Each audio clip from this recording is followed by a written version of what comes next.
a model maker, illustrator, scientific illustrator, sculptor, designer for the Natural History Museum in Los Angeles. Done a lot of different things, but I'm going to be doing watercolor demonstrations, the techniques I've developed over the years, and it's going to go from a lot of different directions. And also I'm going to be doing videos, I call them video posters for my daughter. So a lot of stuff that I can leave to my daughter about her crazy dad. So I'm taking a lot of different directions, but mainly three. So anyway, that's my introduction that I'm going to attach to everything I'm doing now, so I don't have to repeat this. Be careful out there. Okay, so this is a new Bryce Canyon. Now I'm just going to show kind of the beginning steps. So this would be the first phase, kind of just laying the foundation and doing some, cracks and crevices and getting that ready. The background you can see is a light blue. Here's some other, and you can see that the detail is not there. It's just, now I would look for stuff. So in that same transition, this is the next step. And you can see that there is some inclusions and some lights and darks. And I'm going to be going into that, this, again, background. This is more in shadow.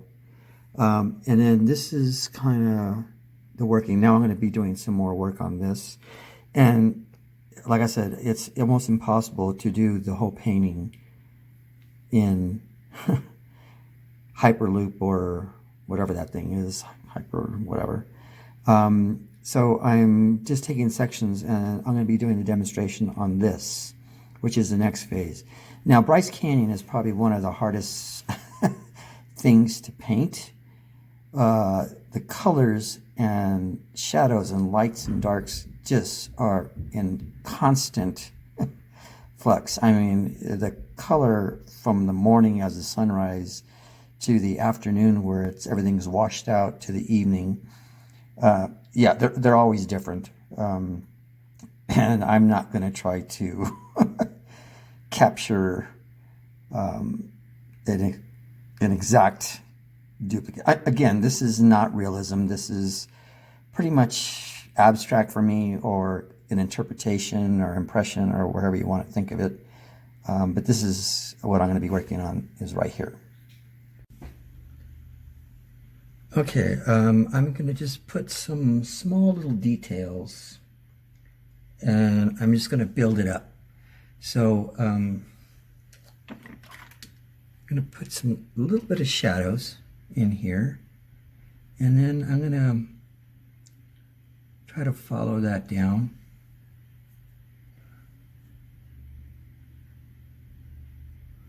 Just running along the shadow areas. Now I'm going to start doing some cracks and crevices from stuff that I can see, and some that's, it's going to be an impression of that. And some of these are going to be showing up, and some of them are going to be washed out almost immediately, just from when they dry and what they look like after. Now,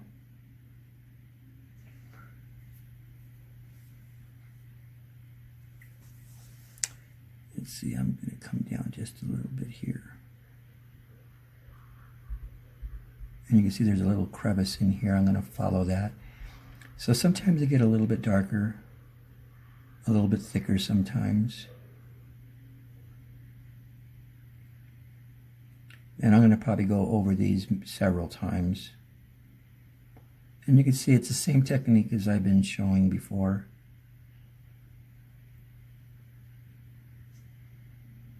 And it's just a slow process, looking for shadows and highlights and and it's almost impossible to find and follow every little detail that's on these rock formations, mainly because that would make somebody insane trying to follow that. And I'm crazy enough So I'm just doing an impression of the Bryce sensation.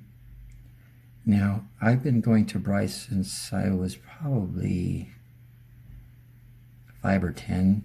My father was one of those guys that used to wake up in the morning and say, let's go to Santa Barbara, or let's go have lunch in Solvang, or that was my dad. And he loved this, to see the terrain of this country, and it's pretty much, I feel the same exact way. There's so many fascinating things out there in our backyards and just within a day's ride. And that is what I enjoy.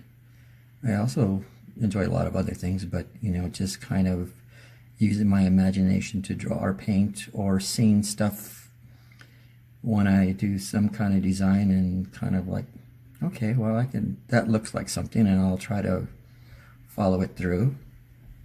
Now, this is going to be the slow process. So what I'm doing here is just kind of laying down some line work. So I'm going to try to go real tiny on this. And it's like one of those things that, and why I can't just show the whole painting, takes so long. Because all these little details, you know, that's what I love to do, is details.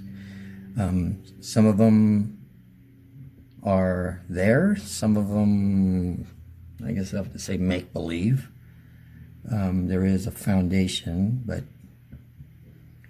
it's those kind of things that kind of excite me. Now I'm going to come in the reddish brown, and like I said, this terrain is just some of the most outstanding colors, and like I said, it's just a constant change of colors from one point to the next, and it's like, okay, well, that, if you're there trying to paint it at the same time, it's just like, well, that's not, again, what it looked like an hour ago. The shadows are different, or something is kind of strange. And sometimes you have to rely on, you know, reference, and that's kind of what I do. But, you know, that's what a lot of people do, so I don't have a problem with that. And you can see I'm just, you know, just kind of slowly changing the color from what it was, slightly, not anything drastic. You know, I'm kind of coming into some of these little cracks and crevices and emphasizing the browns and the reds, and let's see.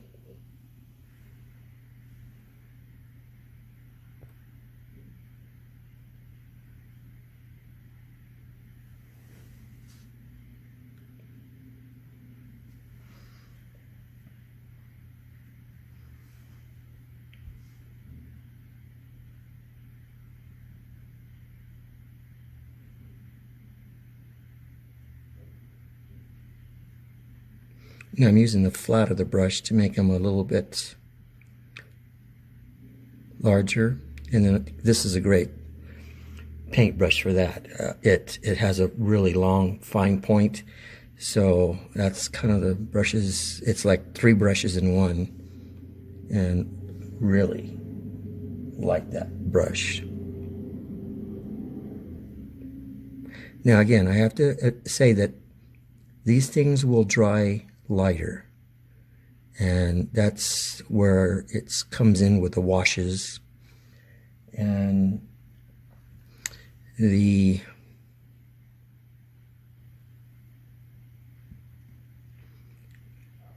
lights and darks. Okay, so I've gone into this and definitely into this. came in the background. I don't know if you can see that, but this is going to take a lot more work. But I'm going to concentrate on this right here.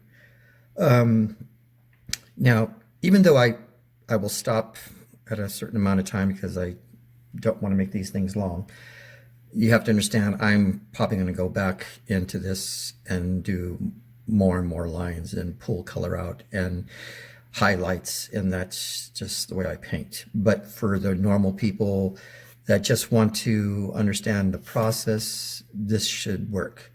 Okay, so I've already come in with some darker oranges down the bottom, just like this one over here, and just started some striation strokes. Now, what I'm going to do is I'm not going to zoom in too tight, because sometimes when I see it on the screen, it just zooms in way too much, and sometimes it doesn't even refer to the thing I'm talking about. So I will zoom in and zoom out, but mainly stay a little bit farther away. So right now I have my brush dipped in kind of red-orange, and I'm going to start doing those little striations. And I may kind of bury it up. So I'm kind of breaking it up with these lines.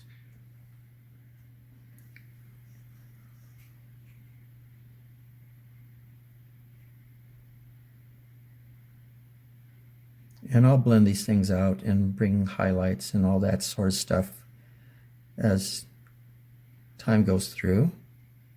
So I'm just kind of breaking up the edges here. As you can see, it's kind of a random, that 20 cups of coffee technique that I use. And that quick kind of technique puts in, some detail there that obviously looks like detail, that might be there, might not be there,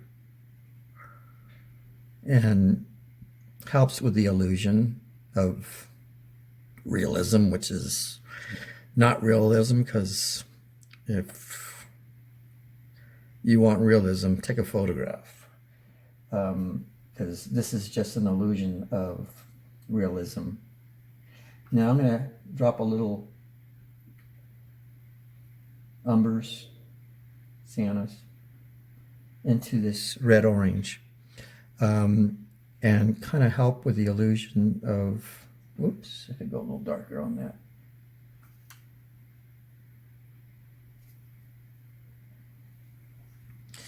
So I'm coming in here, and this is going to be for the shadows, and I just want to check to see if you can see what I'm working on. Like I said, I'm not going to spend too much time on here because I don't want these videos too long. And hopefully you get the idea what I'm doing here. I may not go into this so much, but you can see by coming in with that umbers and Van Dyke browns, I'm adding the shadows and just slowly building it up, going into the cracks and crevices, doing some line work. That helps with the illusion. Just did a little thing right here. Now, I come up here with a couple of lines.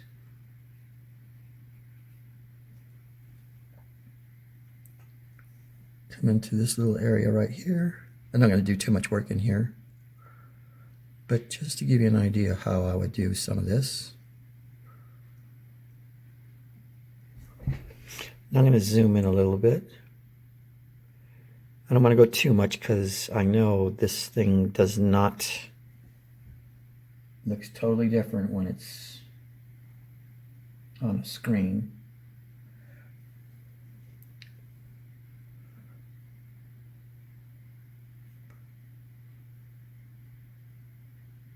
make the variation. Now I'm going to come into here. Now I'd be working on this a lot longer, for hours maybe. But for time purposes, I just want to give you a little heads up. So I would come in here and just lighten a little area and just have this up and down motion. That will add some little details in here that maybe will help with the illusion of detail. Come in here.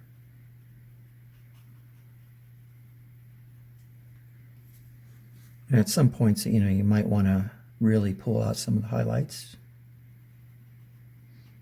Like the sun is actually hitting.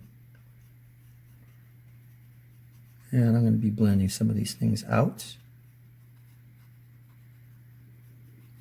And you can see it's just one of those things that the more layers, the more washes you put in this thing, the more dimension it will have. So I'm going to probably stop in just a minute, just so you get the idea. Now,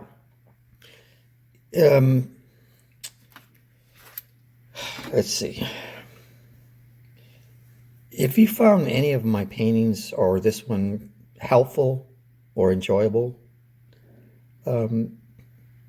subscribe and share if you know anybody that likes watercolors or natural history things. Anyway, so that is it. I'm going to come in real tight and then slowly back out. Hopefully it's not cutting off too much.